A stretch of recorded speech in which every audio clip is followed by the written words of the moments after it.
Bonsoir à tous et bienvenue dans cette édition spéciale de Bienvenue dans la bande. Cette année et pour la première fois, Calédonia a décidé de soutenir une cause. Elle sera différente tous les ans et nous avons choisi le droit de l'enfant. Un choix de la rédaction lié à la situation des enfants au pays et surtout pendant cette période charnière qui nous pousse à nous projeter vers l'avenir. Mais vous allez très vite le comprendre au cours de cette émission. Et pour soutenir au mieux cette cause, nous avons besoin de savoir quelle est la situation des enfants aujourd'hui en Nouvelle-Calédonie, quelles sont les urgences à traiter en priorité pour ces enfants et quelles sont les mesures existantes et qui fait quoi. Et pour répondre à ces questions, j'ai le plaisir de recevoir ce soir sur le plateau trois de nos invités. Madame Jocelyne Chenevier-Lemoine. Bonsoir. Bonsoir. Vous êtes présidente de l'Association pour la sauvegarde de l'enfance, de l'adolescence et de l'adulte en Nouvelle-Calédonie, la ZANC. Vous êtes accompagnée de Marc Pelofi, qui est le directeur. Bonsoir, merci Bonsoir. à vous. Vous êtes déplacé de Nouméa pour nous rejoindre ce soir à Koné. Et puis je reçois également Madame Adeline Enrico, qui est chef du service de l'aide sociale à l'enfance en province Nord. Bonsoir. Bonsoir à vous, merci pour votre invitation. Eh bien, c'est nous qui sommes honorés d'avoir votre présence. Alors, ma première question, je vais m'adresser à vous. On va s'intéresser à la province Nord. Vous faites partie donc, du service social de l'aide à l'enfance. Dans votre secteur d'activité, dans votre zone géographique, quel constat faites-vous concernant les enfants dont vous vous occupez ? Alors, c'est un constat qui est lié à une prise en charge des enfants en situation déjà identifiée, en difficulté. Donc on a un certain nombre de prises en charge, que ce soit au niveau de la petite enfance, à travers des professionnels de la PMI, les professionnels du milieu enseignant qui interviennent au niveau des droits de l'enfant pour apprendre aux enfants quels sont eux-mêmes leurs droits et leurs devoirs, bien évidemment. Mais les professionnels enseignants aussi sont des partenaires privilégiés de ce sujet-là. On a également sur le plan de l'adolescence la prise en charge par le secteur enseignant, mais la versant établissements secondaires qui prennent en charge également ces différents dispositifs. Et puis, on a ce dispositif spécifique de protection de l'enfance. Donc à partir du moment où un enfant est identifié, signalé par un de ces partenaires-là en situation difficile, en situation de danger, qu'il soit avéré ou non, on a un système qu'on appelle l'information signalante qui nous est transmis, pour lequel donc on va mettre en place ensuite des mesures de protection pour ces enfants. D'accord, mais aujourd'hui, qu'est-ce que vous pouvez nous dire sur le constat ? Quel constat on peut en faire ? Est-ce que vous constatez une situation qui est alarmante ou non ? Les droits de l'enfant, c'est de pouvoir leur garantir un développement sain dans un environnement sain. Donc à partir de ce moment-là, en province Nord, comme je suppose dans l'ensemble de la Nouvelle-Calédonie, les parents mettent en place ce qui est bon pour leur enfant. Nous, on a une vision vraiment particulière de l'enfance. C'est-à-dire à un moment donné où en effet il y a une carence, où il y a une défaillance, où il y a vraiment nécessité d'intervenir. Par contre, la prise en charge des enfants en Nouvelle-Calédonie par les parents, ça constitue simplement à leur donner un toit, à leur donner une alimentation saine, à leur permettre d'accéder à l'éducation. Est-ce qu'on a de plus en plus d'enfants qui doivent être pris en charge par vous ? On a une file active de 270 enfants par an en province Nord. Donc c'est un chiffre qui est finalement assez bas. Oui. Alors, même question pour la ZANC.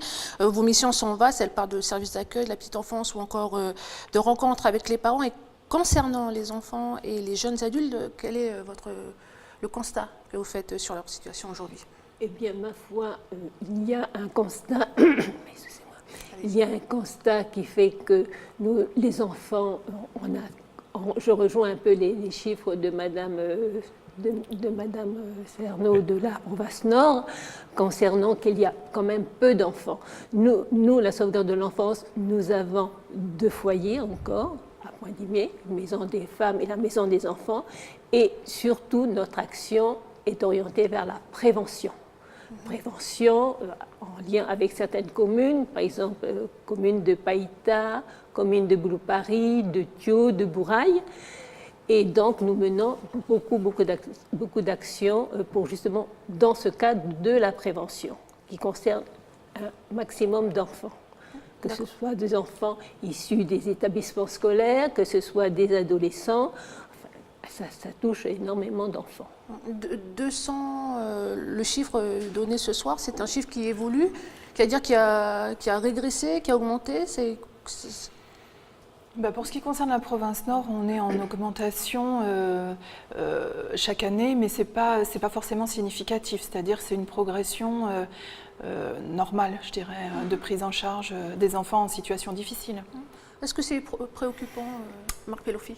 Alors pour moi c'est très préoccupant parce que pour moi oui il y a une progression énorme qui n'est pas forcément prise en charge dans les chiffres des services de la DEPAS puisque comme l'a indiqué la présidente nous intervenons beaucoup dans le domaine de la prévention. Aujourd'hui la société calédonienne, aujourd'hui les enfants sont, et tout le monde le constate, sont victimes de l'alcoolisme, d'un alcoolisme et de cannabisme majeur qui détruit, et je n'exagère pas quand j'emploie ce mot, qui détruit la société. Nous avons cette violence, nous avons ces vols à répétition, nous avons ces destructions, nous avons ces femmes qui sont battues. Le fond en est la violence à cause de l'alcool. L'alcool devrait être décrété cause majeure, principale en Nouvelle-Calédonie. Et si je le dis, ce n'est pas que moi, cela a été noté dans les assises des Outre-mer comme cause majeure en Nouvelle-Calédonie. Cela a été repris par le Conseil économique et social et environnemental comme étant un problème auquel nous devons agir rapidement, nous devons prendre des mesures très rapidement, autrement notre société va être en grande difficulté. D'accord, justement, l'urgence peut-être à traiter de suite, pour vous, peut-être en province Nord, de suite, ce serait quoi ? C'est le non-respect du corps de l'enfant. Pour moi, il y a dans l'identification des droits de l'enfant, il y en a un qui me semble être aussi une cause majeure, c'est le respect du corps de l'enfant. C'est-à-dire qu'on a encore au jour d'aujourd'hui des jeunes enfants, très jeunes enfants, qui sont victimes de faits de violence et de violences sexuelles qui vont détruire leur vie à tout jamais. Et ça, on ne peut pas se satisfaire d'un chiffre, par exemple. On n'a pas de chiffre donc. On a des chiffres, sauf qu'il en resterait encore une seule enfant dans cette situation-là. C'est inacceptable. Voilà. Donc pour moi, la cause à traiter de façon urgente parce qu'elle est récurrente, c'est la protection du corps de l'enfant. Et les victimes, elles ont des difficultés. Je pense qu'elles ont des difficultés vu que c'est des enfants. Donc autour, peut-être la cellule familiale ou l'enseignement autour. Est-ce que c'est difficile d'en parler ? Alors, c'est difficile d'en parler, il y a peut-être encore des tabous, sauf qu'il y en a quand même de moins en moins et nous avons tous la responsabilité d'en parler, la responsabilité de pouvoir ouvrir des lieux d'expression à ce sujet, parce que moins on en parlera, plus ça restera tabou et plus ça restera enfermé. Donc du coup, nous avons tous notre responsabilité d'adultes, que ce soit institutionnelle ou simplement citoyenne, de ne pas laisser les situations en l'état. C'est encore au jour d'aujourd'hui tellement grave qu'on en est tous toujours très étonnés. Ah oui, ça arrive encore. Voilà, une jeune fille qui va donc, dans un contexte bien particulier, attention, c'est des contextes d'alcoolisation, je rejoins, c'est des contextes où l'autorité parentale n'est pas forcément sur place et où l'enfant va se trouver livré à des adultes ou même d'autres mineurs, à des jeux sexuels, et ça c'est extrêmement grave pour moi, c'est inadmissible. Il y a des contextes qui reviennent et qui... à chaque fois, donc c'est pas... Oui, c'est récurrent, c'est-à-dire qu'on le sait, c'est lié à des moments festifs non encadrés par des adultes sains à ce moment-là. Alors, même question pour la ZNC, je vous laisse... Moi, je pense, je rebondis sur ce qu'a dit Adeline, il faudrait absolument travailler sur la parentalité. Dès le départ, dès que les enfants naissent et même avant, faire une éducation des parents. L'école des parents, c'est quelque chose de primordial. Apprendre aux parents leurs droits et surtout leurs obligations, leurs responsabilités. Et je pense que là, il y a un gros travail à faire. Justement, on va rester sur les missions, sur la parentalité. Donc, je le disais, vous avez de nombreuses missions à l'ASIA-ANC. L'INSEE WAMO, qui est l'une de nos journalistes, vous a suivi lors d'une d'entre elles. Il s'agit de la prévention de la déscolarisation et la prévention sur l'espace périscolaire. Le nom, comme ça, on a l'impression qu'on ne voit pas le lien en fait avec la parentalité. C'était vendredi à Païta. Je vous laisse regarder. La maltraitance. Quand on entend ce mot, on pense généralement aux violences physiques. Mais il existe d'autres formes de violence moins visibles. Bonjour les petits. Vous êtes arrivés avec qui ce matin? Avec papa. Vous avez déposé à quelle heure? 6 heures. Là, vous restez tranquille là. Vous n'allez pas sur la route. Vous n'allez pas aussi derrière là. Chaque fois on ne fait rien. L'école commence à 8h moins le quart. Pendant 2 heures, ces enfants seraient restés sans surveillance si Cathy et sa coéquipière n'étaient pas là. Et malheureusement, les agents de l'ASIA-ANC rencontrent ce genre de cas trop souvent. Alors vous commencez à quelle heure la bonde? On commence à 8h. À 8h. Ici, Cathy, c'est un peu la grande sœur. Sa mission, veiller sur les plus jeunes. On va vers eux, on leur demande à quelle heure ils commencent. Et puis après, voilà, on parle un peu avec eux, on essaie de placer aussi une bonne entente, on va dire. On voit aussi pour les personnes des fois qui sont sous, ou qui sont dans les voies publiques. Voilà, on vient, on leur prévient, on leur dit de ne pas boire ici, c'est un lieu public. Il y a les écoles aussi, il y a les enfants qui sont là. Et la surveillance ne se fait pas que devant les portes des écoles.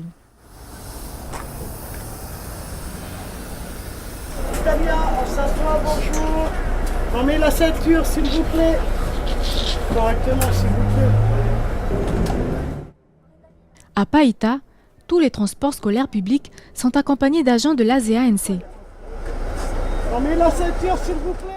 Et même à l'arrivée, des agents sont là aussi pour accompagner les enfants jusque dans l'école. Voilà ton cartable. Ici, on ne rigole pas avec la sécurité des enfants. Les 77 agents de l'ASIA-ANC sont surveillés sans cesse par une coordinatrice.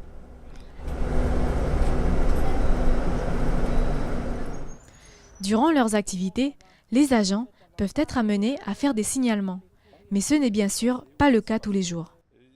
Il faut savoir quand même qu'on ne passe pas notre vie à faire des signalements tous les jours. On pourrait tout signaler. Le but, c'est pas ça. Le but, c'est pas de mettre mal à l'aise les parents en signalant aux services sociaux la moindre chose qui nous chagrine. C'est déjà d'ouvrir un dialogue, une discussion, un échange pour essayer de remettre un enfant soit dans le droit chemin ou soit discuter avec les parents pour éviter certaines dérives. Fin des cours, et les tricots rouges sont de nouveau là. Mais cette fois-ci, ils n'hésitent pas à interpeller certains parents pour des comportements que l'on peut parfois penser sans danger pour les enfants. et les gens sur les trottoirs n'ont pas à se garer sur les trottoirs. Ils mettent en danger les enfants, c'est inadmissible. Donc on bloque les voitures ici, il n'y a que les transports scolaires qui doivent passer.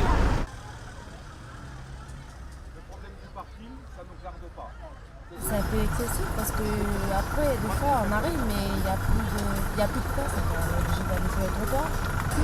Là, les gens, ils sont en train de se garer sur la route, là, carrément sur le trottoir. S'ils veulent laisser comme ça, ben, ils ont qu'à agrandir leur parking. À peine 10 minutes après, Ben remarque un autre problème. Le nombre d'enfants dans ce bus privé. Donc on voit un bus comme elle, là, par exemple, un minibus, elle a 9 enfants alors qu'elle a que 8 places, d'accord. Elle a un enfant de trop, hein, et en plus elle n'a pas de TRP. Donc elle a déjà été verbalisée par les gendarmes à plusieurs reprises. Ben, ça va lui servir de leçon parce que, donc voilà. C'est des gens qui n'en ont strictement rien à faire. Alors ces gens-là, ils n'en ont strictement rien à faire des enfants. Donc là, c'est quand même de la maltraitance d'enfants. Elle les entasse, elle attend encore des enfants. Ils vont se retrouver à 12 ou 13 enfants dans un minibus de 8 places. Donc c'est quand même inadmissible qu'on puisse laisser faire ça. Résultat, nouveau signalement à la gendarmerie ainsi qu'à la DI3T pour ce transporteur multirécidiviste. La journée n'est pas finie pour l'équipe de l'ASEANC. Prochaine étape, les sorties des collèges et lycées de Païta. Alors c'est un dispositif qui existe déjà depuis 6 ans. Alors c'est mon avis, mais j'ai l'impression qu'on a plus de difficultés avec les adultes, les parents qu'avec les enfants. Oui, en quelque sorte, oui. Les enfants connaissent maintenant bien les animateurs, les animatrices, et donc par conséquent, ils sont obéissants, hein, et tandis que les parents, eh bien, ma foi, les parents ne respectent pas toujours les consignes. C'est aussi le cas en province Nord ? On parle de parentalité, est-ce que ça... On travaille au maximum à domicile. Donc on a également nos éducateurs qui interviennent dans les familles d'accueil et on a aussi une autre association qui est la PEJ et qui va au contact des enfants au sein de leur environnement d'origine. Donc pour travailler justement avec les parents à tenter de résoudre les causes qui ont amené un signalement et les causes qui ont fait qu'il y a une carence ou une situation d'enfance en danger. Voilà. Donc on travaille avec les parents, avec l'environnement parental, hein, parce que peut-être une des spécificités ici, c'est qu'il n'y a pas simplement une famille monoparentale avec un père et une mère, on a une prise en charge globale de l'enfant qui permet justement un étayage de cette parentalité. Parallèlement, le pendant, c'est que la responsabilité peut aussi se déliter, c'est-à-dire que ce ne soit pas identifié au niveau du père ou de la mère, mais comme c'est une cellule familiale élargie, plus personne ne sait peut-être qui peut s'occuper de l'enfant ou qui doit s'occuper de l'enfant. Justement, j'allais vous poser la question sur les spécificités dans ce pays. Est-ce qu'on prend en compte justement le fait que... voilà, par exemple, chez les Océaniens, l'enfant seul n'existe pas. Il y a vraiment une famille, un clan et tout ça, une structure. Une structure. Ça démarre dès le tribunal quand la situation passe. On a avec nous des assesseurs coutumiers donc, qui veillent et qui expliquent ou réexpliquent la place que doit avoir l'enfant dans sa coutume. Donc ensuite, le travail est fait avec ces assesseurs coutumiers pour que cet enfant ne soit pas retiré de son milieu d'origine. Il est déplacé à un moment donné pour une raison bien particulière et nécessaire. Toujours est-il que le travail des travailleurs sociaux va être de replacer l'enfant dans son milieu d'origine et s'assurer en effet de sa place au sein de la coutume, au sein de sa tribu, au sein de son clan. Ça, c'est le travail primordial. Et dans les missions avec l'ASEANC, les missions de prévention, de parentalité, on prend en compte ces spécificités culturelles ?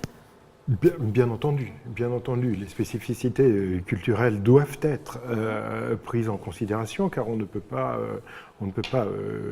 les ignorer et si on ne les prenait pas en considération, on n'aurait aucun résultat. Mais il faut souligner qu'aujourd'hui, quelles que soient les origines culturelles. Nous avons une perte de responsabilité des parents. Le gouvernement a bien été obligé même de prendre des mesures. C'est-à-dire qu'aujourd'hui, il est prévu de supprimer des allocations familiales lorsque les enfants ne vont pas à l'école.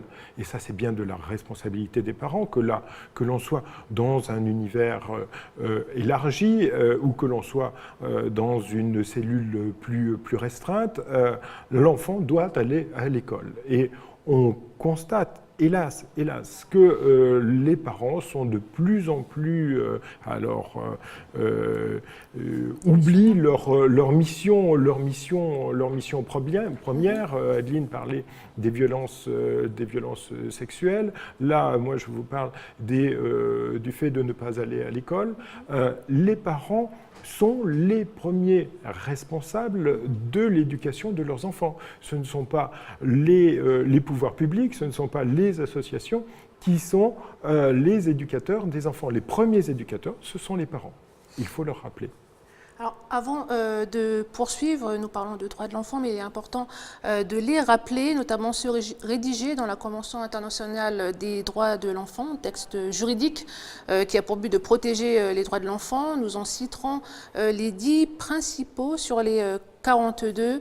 L'enfant a droit d'être protégé contre toute forme de discrimination en raison de sa race, de sa religion, de son origine ou de son sexe, le droit d'avoir un nom et une nationalité, le droit à une alimentation suffisante et saine, le droit d'être soigné et de bénéficier de soins et de traitements adaptés à l'âge, le droit à l'éducation, le droit d'être nourri, logé et de grandir dans de bonnes conditions, le droit de jouer, de rire, de rêver, le droit d'accéder à l'information, d'exprimer son avis et d'être entendu, le droit d'être protégé de la violence et de l'exploitation, le droit à une protection spéciale pour tous les enfants réfugiés ou handicapés.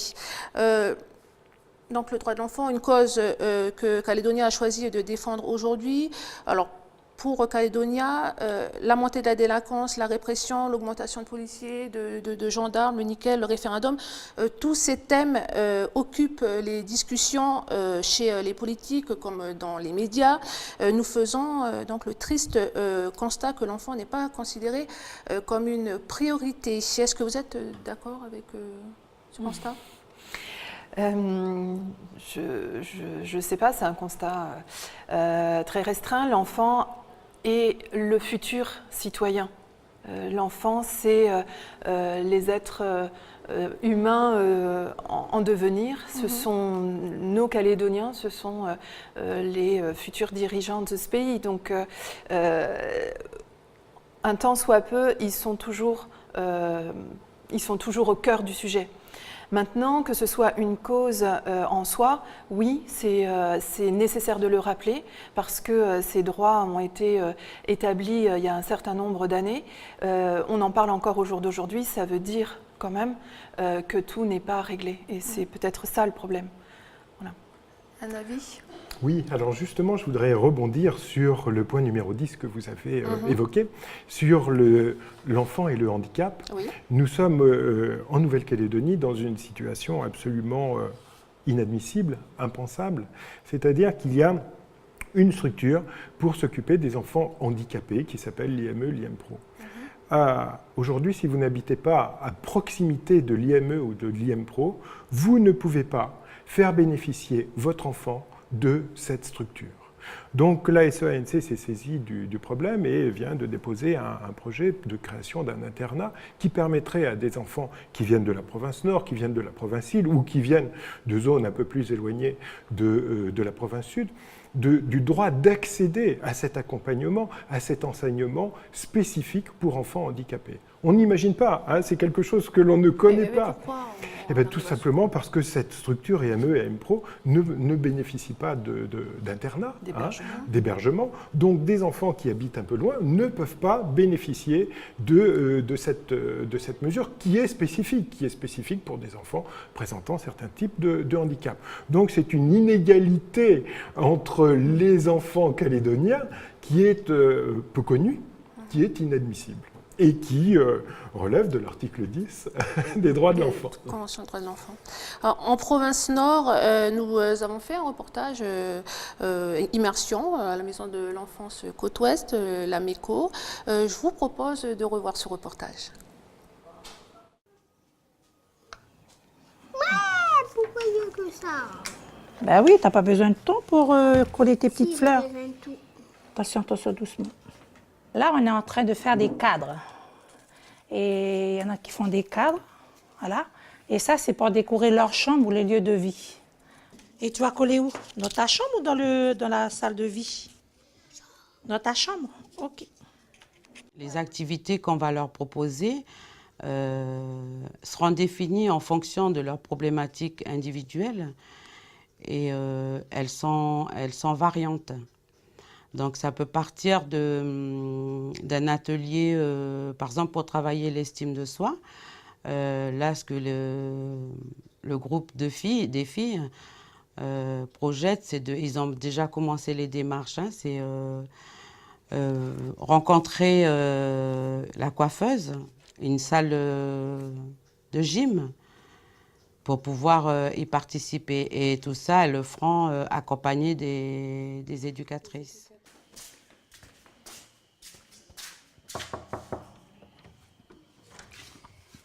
Les garçons, c'est l'heure de se séparer pour aller dormir, comme il est 20h30. Demain, il y a le stage. Il y a la dimension du quotidien. Je suis là pour veiller à ce qu'ils mangent bien. Je prends le relais un peu des parents, quoi. À l'école, je fais le suivi au niveau de l'école, c'est-à-dire les rencontres parents-profs. Je m'assure à ce qu'ils fassent les devoirs le soir. Et il n'y a pas que ça. Il y a aussi le côté, des fois, ils ont un coup de blues, des fois... Donc moi, je suis là aussi pour les rassurer, pour les aider. Ok, demain, 6h, le réveil.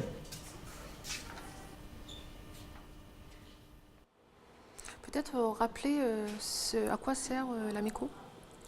C'est un établissement de placement d'enfants, donc soit à caractère administratif, c'est-à-dire que ce n'est pas judiciarisé, la situation elle est juste carencée, ou soit justement judiciarisé à partir du moment où la justice a estimé qu'il fallait une mise en protection immédiate de l'enfant.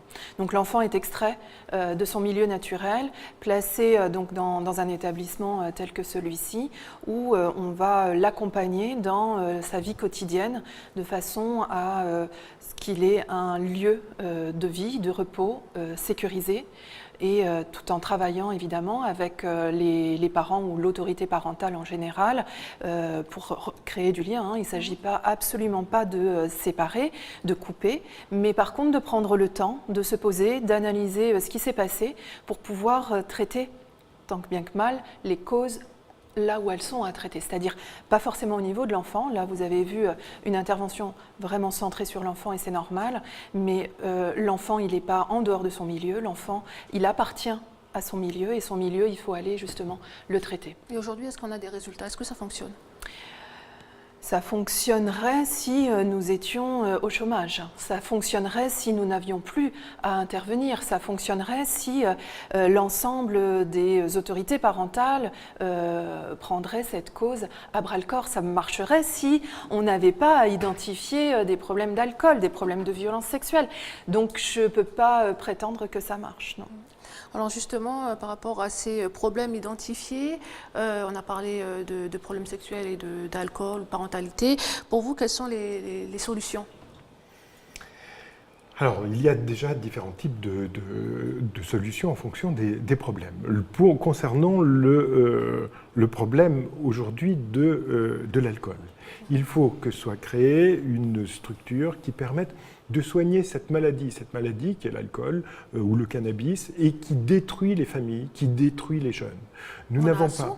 Non, nous n'avons strictement rien. Nous avons Déclic, qui est quelque chose de très bien, mais Déclic est quelque chose une démarche volontaire où tout le monde ne peut pas aller, parce qu'il faut les moyens de transport, et surtout Déclic, ça n'est pas une cure de désintoxication. C'est une consultation. Voilà, c'est une consultation, c'est pas une cure de désintoxication. Aujourd'hui, que peut-on proposer aux personnes qui sont, aux jeunes qui ont des comportements déviants à cause de l'alcool ou du cannabis? Eh ben, ça va être la prison, ça va être des tiges, ça va être le bracelet électronique, ça va être les foyers, les FAUO, FAEP, etc., mais qui ne soignent pas la maladie. Quand vous avez la rougeole, on vous soigne pour traiter la rougeole. L'alcool, le cannabis, c'est la même chose. Il faut créer quelque chose, un centre de réhabilitation. Et il ne sert à rien de vouloir dire les jeunes qui sont délinquants, on va les mettre dans un centre éducatif fermé, on va mettre de la prison. Ça sert strictement à rien. Les centres de réhabilitation existent déjà en France. Est-ce que ça porte des fruits? Est-ce qu'on a aujourd'hui des... Absolument. Nous allons d'ailleurs rencontrer un de ces centres qui est à côté de Calais, hein, pour voir comment nous pourrions travailler ensemble. Mais il faut soigner. Les gens ne sont pas alcooliques à la naissance. Ils ne le sont pas volontairement. Ils le deviennent. Et cela devient une maladie. Et de cette maladie découle la violence, les viols, etc., etc. Alors, il y a le projet de construction de maisons fermées, de maisons d'arrêt fermées pour mineurs. Est-ce que c'est une solution? C'est un des moyens. C'est un des moyens qu'on a à notre disposition dans l'arsenal.